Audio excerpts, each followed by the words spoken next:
श्रीमद् भागवत महापुराण दशम स्कंद अध्याय 42 कुब्जा पर कृपा, धनुष भंग और कंस की घबराहट। श्री सुखदेव जी कहते हैं, परीक्षित, इसके बाद भगवान श्री कृष्ण जब अपनी मंडली के साथ राजमार्ग से आगे बढ़े तब उन्होंने एक युवती स्त्री को देखा। उसका मुंह तो सुंदर था परंतु शरीर से कुबड़ी थी।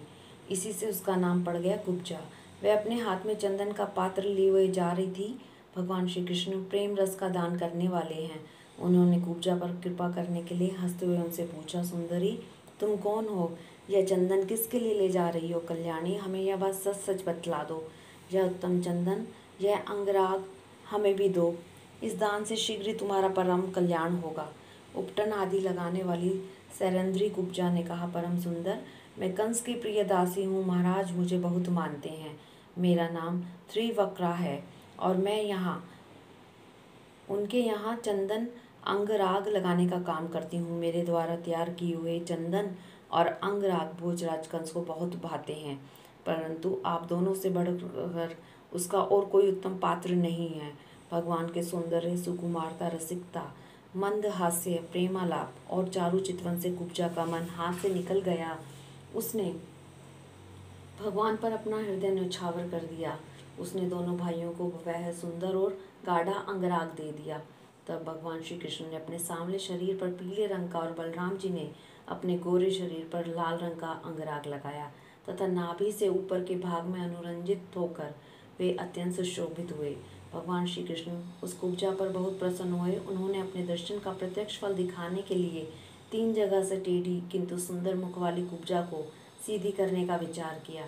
भगवान ने अपने चरणों से कुब्जा के पैर के दोनों पंजे दबा दिए और हाथ ऊंचा करके 2 उंगलियां उसकी ठोड़ी में लगाई तथा उसके शरीर को तनिक उचका दिया। उचकाते ही उसके सारे अंग सीधे और समान हो गए। प्रेम और मुक्ति के दाता भगवान के स्पर्श से वह तत्काल विशाल नितंब तथा 3 पयोधरों से युक्त एक उत्तम युवती बन गई। उसी क्षण कुब्जा रूप, गुण और उदारता से संपन्न हो गई।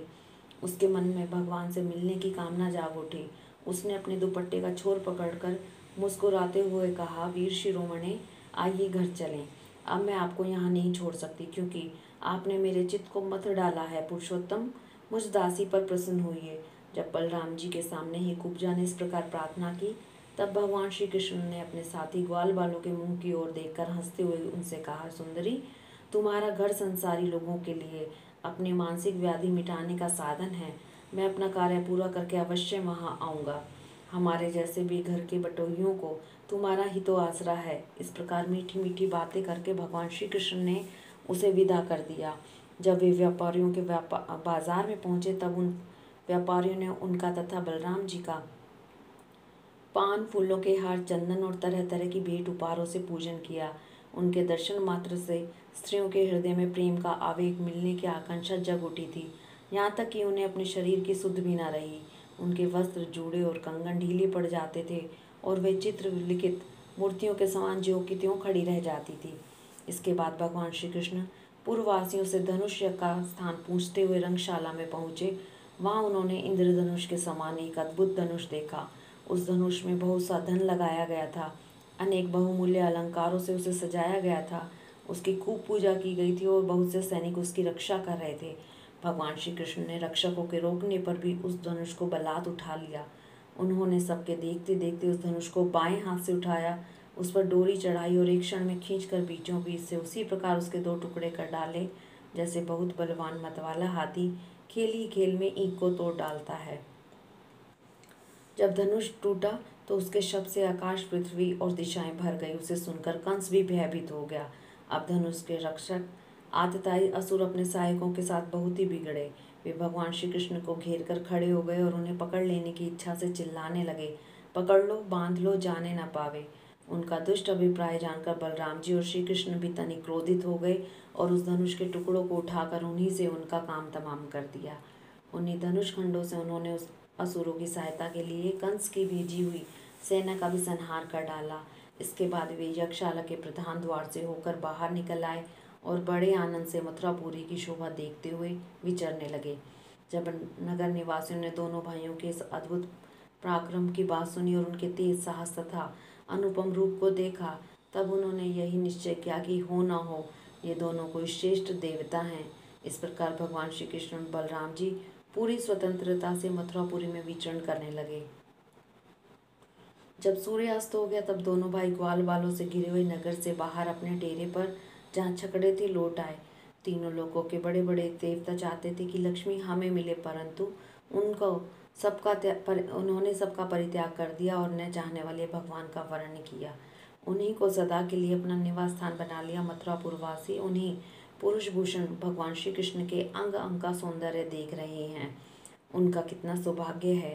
ब्रज में भगवान की यात्रा के समय गोपियों ने विरह आतुर होकर मथुरा वासियों के संबंध में जो जो बातें कही थी वे सब यहाँ अक्षरशः सत्य हुई। सचमुच वे परमानंद में मग्न हो गए। फिर हाथ पैर धोकर श्री कृष्ण और बलराम जी ने दूध में बने हुए खीर आदि पदार्थों का भोजन किया और कंस आगे क्या करना चाहता है इस बात का पता लगाकर उस रात को वहीं आराम से सो गए।